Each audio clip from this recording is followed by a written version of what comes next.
एक दिन ऐसा हुआ कि एक फैमिली रहा करते थे, उसमें बहुत लंबा परिवार था, तो वो उनको कमाने में खाने में फर्क नहीं पड़ता था। जब धीरे धीरे धीरे सबका उम्र होने लगा, बुढ़ा होने लगा, जब तो उस टाइम का जो था बहुत फिजिकल था।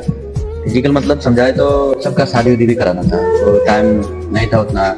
और जो गार्जियन थे वो तो ज़्यादा बुढ़ा हो गए। जब आप सोच सकते हो कि अब पिता माता जब बुढ़ा होने लगते हैं तो वही जो होता है कि मम्मी पापा हैं हो ही जाएंगे शायद। उनको लगता है कि मम्मी पापा जो रहते हैं वो तो बूढ़ा होंगे, और उसको माता पिता का ये टेंशन है कि अपना बच्चे लोगों का शादी कराना है। एक दिन कहीं किसी जगह से रिश्ता आ गया, तो रिश्ता आया किसका, बेटी का रिश्ता आया। तो वो बेटी का रिश्ता में बोल रहा है कि जैसे कि अड़ोस पड़ोस होते हैं ना, कि हमारे घर का मतलब कोई होता है सुनाते हैं, वही अड़ोस पड़ोस जो होता है, तो इनको समझाने लगे कि देखो ऐसा ऐसा बात है, उसका घर में शादी मत करो। शादी तोड़वाने लगता है, ये देखो कितना गंदा बात है। शादी बोलता है कि अगर हम किसी नया घर जाएंगे, अगर किसी का घर में रिश्ता करना है हमको, तो वो जो होता है कि रिश्ता जो करेंगे हम तब तो गांव पे पूछेंगे कि इसका घर में क्या है, कैसा चल रहा है। वो जमींदार था, एक जमींदार था, तो वो बात बोला कि वो जमींदार है, तो उन्होंने मान लिया। चलो भाई जमींदार तो है, कुछ भी है।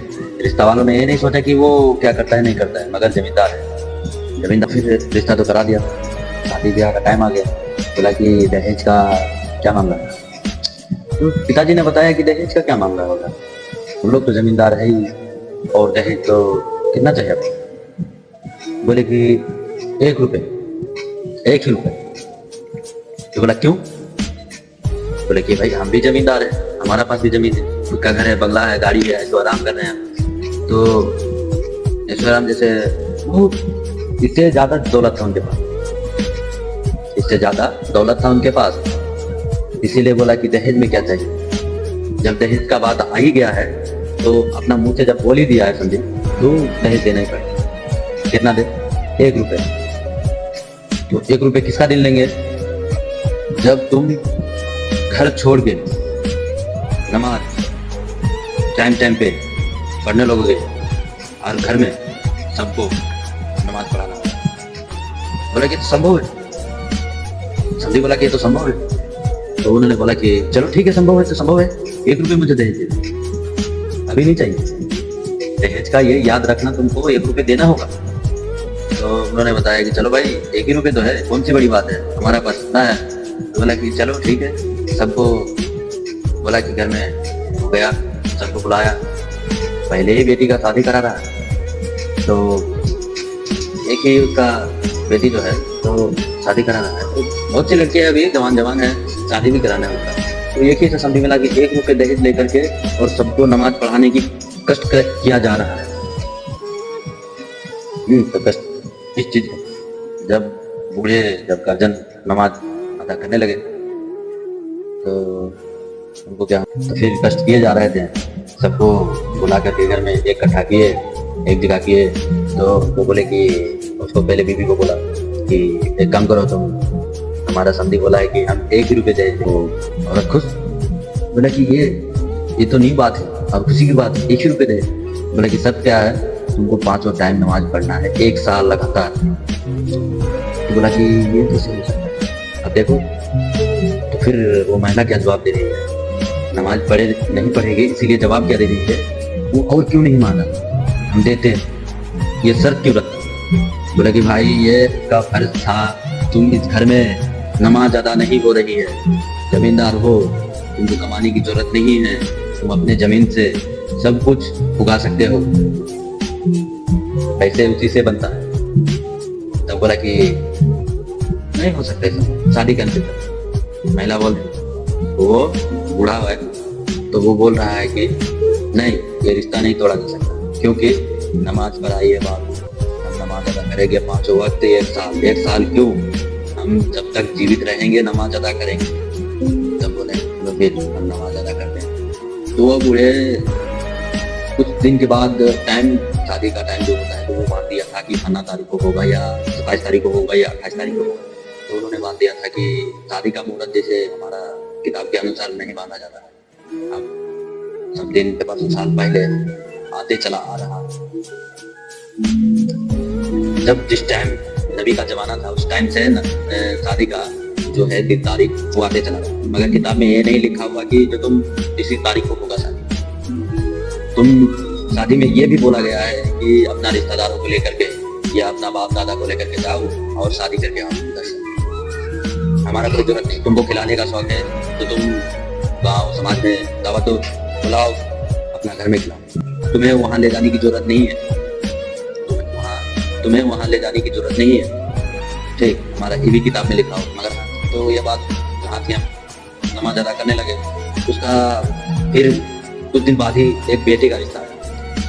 बोला कि कहाँ करा, उस वक्त बोला कि हमारा तो लड़की का शादी हुई नहीं है, डेट फिक्स किया हुआ है, उसी डेट पे आएगा, तो इस दिन डेट रखा जाए। तो बोले कि जब उसका शादी हो ही रहा है तो क्यों ना हम एक ही जगह खिलाने का बंदोबस्त कर ले। तो बोला कि सही है, एक ही खर्चा में, एक ही पैसा में और एक ही पंडाल में दोनों का निपट जाएगा। बोले कि चलो ठीक है, तो तैयार। तो उन्होंने जिस टाइम शादी कराने का आएगा उस टाइम किया जाएगा। फिर उन्होंने क्या रखा है सर कि भाई एक काम करो, अब तो हम सब्जी समझी होने जा रहे हैं, अब तो सब कुछ हो ही रहा है। वो बोला चलो ठीक है, तुम दहेज में क्या लेना चाहो? तो बोला कि तुम्हारा जो इच्छा है वही दे देना, हमको पैसा ऐसे नहीं चाहिए। बोला ये भी रिश्ता हमको बढ़िया नहीं, ये भी रिश्ता बढ़िया मिल गया लड़का वाला का। ये भी बोल दिया कि हमारा जो लड़की का शादी हो रहा था उसमें दहेज नहीं लिया, हम क्यों लेंगे। तो फिर वो जो इंसान था जो लड़के वाला था और लड़की वाला जो था, उनसे कुछ बातें हुई तो उन्होंने जिद करने लगा कि भाई तुम्हारा घर में नमाज है, रोजा है कि नहीं। तो भाई कुछ सोचने लगा कि मेरा भी तो नमाज पढ़ता ही नहीं है, तो क्या किया जाए। तो उनको झूठ क्या बोल रहा है कि भाई हम तो नमाजी 5 वक्त पढ़ते हैं। तो उस दिन फिर उसके बाद तो जुमा का टाइम हो गया, तो बोला कि चलो जुमा पढ़ने। तो बोला कि ये तो आम बात है, हम तो जाएंगे, अब चलिए। तो फिर उन्हें संधि को क्या बताने लगा कि भाई हम नहा कर नहीं आए, बहाना कर रहा है ये कि हम नहा कर नहीं आए। तो भाई तुम नहीं नहा कर आया, चलो हम कपड़ा देते हैं। बोला कि नहीं भाई हम दूसरे का कपड़ा पहनते नहीं, इसका दिमाग सुना। तो फिर क्या हुआ कि कपड़ा नहीं लिया, लेकर के मतलब बोला कि चलो आज तो शुक्रवार है, नमाज पढ़ लिया जाए, उसके बाद बातचीत करेंगे। जो मतलब लड़का का बाप था तो उन्होंने क्या बताया कि भाई नमाज तो पढ़ना चाहिए, बिना नमाज का सुकून नहीं। तो बताया सोच रहा है अपना मन में कि हम भी नमाज पढ़ के देखे क्या। तो वो गया घर जा कर के वो कपड़ा बदला, फिर गया मस्जिद, वो जो किया नमाज पढ़ने लगा। उसका मन में क्या चल रहा है नहीं चल रहा है, खुदा ने क्या भर दिया उसका मन में, देखो भाई। वो अपने आप जा करके घर जा करके नहाया, खाना वाना खाया और नमाज का वक्त हुआ, नमाज पढ़ने चला। नमाज पढ़ा, एक दिन पढ़ा तो उसमें तो अच्छा नहीं लगा। दूसरा दिन जब पढ़ने गया वो नमाज, सुबह गए नमाज 4 बजे की, तो वो नमाज पढ़ने का टाइम जो होता है उसी टाइम पहुंच गया। वो अजान देने लगा वो। तो वो सुबह को नमाज जो होता है सबसे बढ़िया और सबसे टाइम पर होता है, और उस नमाज जो पढ़ा जाता है वो नमाज, तो उस नमाज में क्या होता है सबसे ज्यादा नेकियां उसी में मिलती, सबसे ज्यादा नेकियां उसी में मिलती। तो फिर वो नमाज पढ़ने लगे। नमाज पढ़ते पढ़ते उसको 3 बजे का नमाज का टाइम हो गया। तो उसको अच्छा ना क्या, उसको खुदा ने क्या किया, उसको अच्छा लगने लगा।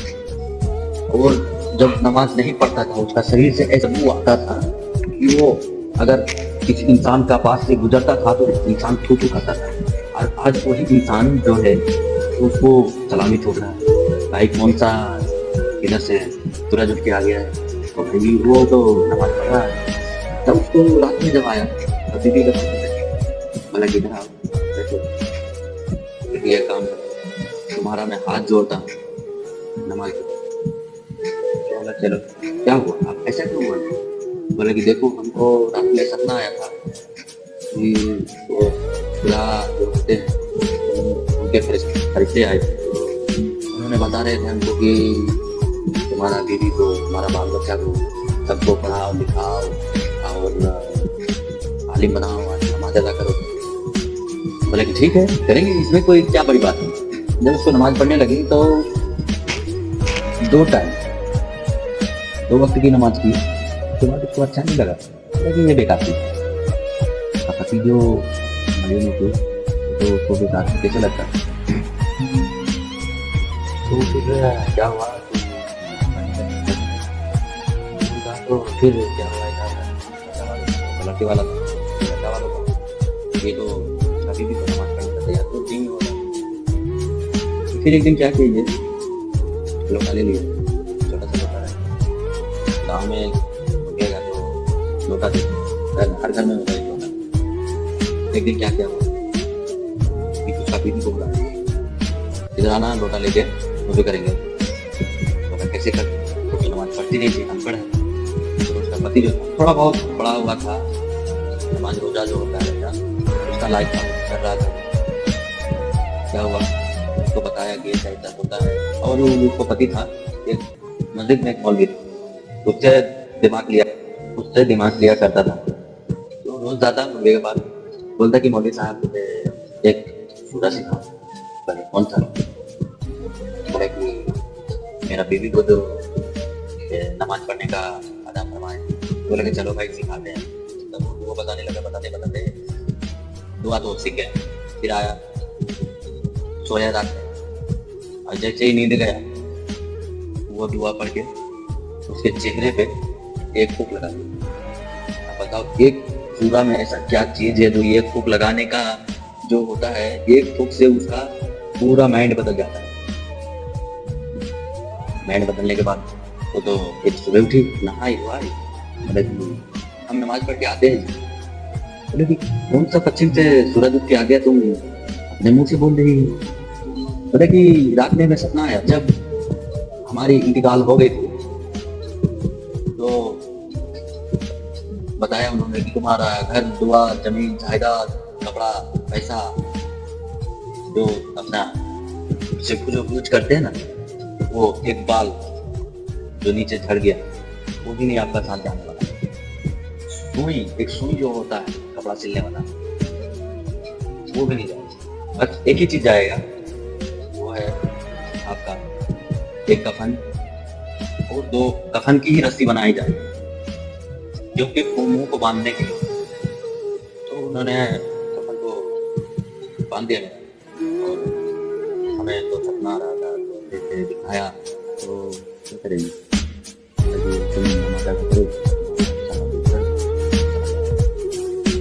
ये बात सही है क्या जी? बोले कि हाँ, हम नमाज पढ़ते हैं, हमारा शरीर तो देखो कितना सुस्त रहता है, मस्त रहता है। बोले कि वो 5 वक्त का नमाज जो है हमारे को बनाया था, वो एकदम आपका एक्सरसाइज भी होता है और आपका हो जाता है, आपका नमाज भी अदा हो जाता है, एक्सरसाइज भी हो जाता है।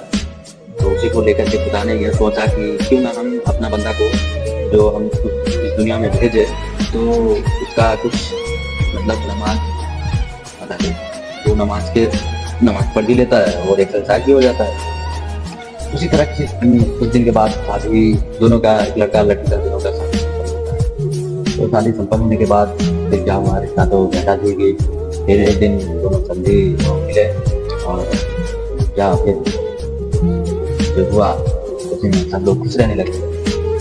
फिर धीरे धीरे करके सभी लड़का और लड़की का शादी करा दिया, बिना दहेज का शादी करा दिया।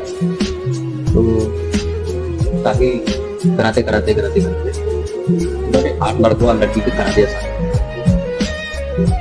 शादी। यही चीज होता है कि शादी करने का जो आपका माइंड में चलता है। तो चलिए, हमारा वीडियो यही तक अंत होता है। फिर हो सकता है कि अगला पार्ट में हम समझा दें आपको और आप समझ जाएंगे होंगे तो शायद एक लाइक और फॉलो जरूर कर दें, क्योंकि हम जो बनाते हैं आप नया स्टार्ट किए हैं चैनल, तो हमारा चैनल के माध्यम से आपको ये वीडियो मिलती रहेगी। और वीडियो नहीं मिले तो हमको कमेंट में करना, तो हम आपको आप लोगों को प्रॉब्लम ये बता देंगे कि हम कुछ टिक में फंसे हुए हैं या कुछ कर रहे हैं, आप लोगों को बता दिया करेंगे। तो यहीं से मेरा वीडियो का अंत होता है कि लास्ट में यही क्या सीख मिलती है हमें, ये आप लोग हमें कमेंट में बताएं और हम लोगों के मदद से हमें लोग खुद सीखने को मिलता है। क्या सीखे आप लोग और नहीं सीखे ये तो हमें मालूम नहीं, लेकिन हम जो बोले तो हमें मालूम। तो इसीलिए कहते हैं कि हमारा चैनल पे आइए और हमें फॉलो कीजिए, हमें देखते रहिए। और ये वीडियो ज़्यादातर महिला को देखना चाहिए। अगला पार्ट में ज़्यादातर हम महिलाओं के लिए हम बताएंगे कि कैसे महिलाओं को क्या करना है, नहीं करना है। और हर घर में ऐसा होता है कि जो महिला लोग नमाज नहीं अदा करते हैं, घूमते हैं, कपड़ा लेते हैं, शॉपिंग करने जाते हैं, और पति भी उठते रहते हैं ऐसा कि उसको लेके जाते हैं। एक बार भी नहीं बोलते कि अरे तुम नमाज की पढ़ा, ये नहीं बोलते। मगर हाँ, हम अपनी कहते हैं कि अपना बीवी को नमाज अदा करने के लिए बोलते हैं। तो ये सीख मिलती है। तो अपना बीवियों को नमाज पढ़ने की तौफीक अता फरमाए और अपना बच्चे लोगों को शिक्षा देने की तौफीक अता फरमाए, यही कहना है। तो चलिए बात से बाय बाय। थैंक यू, आप लोगों का बहुत बहुत धन्यवाद हमारा ये वीडियो देखने के लिए। तो आप लोग हमारा चैनल पे बने रहिएगा, ऐसे ही वीडियो आप लोगों को नए वीडियो देखने के लिए मिलते रहेगा। तो चलिए एक लाइक आप लोगों के हाथ जोड़ के फॉलो और लाइक बहुत आपका एहसान है। चलिए ठीक है, बाय बाय।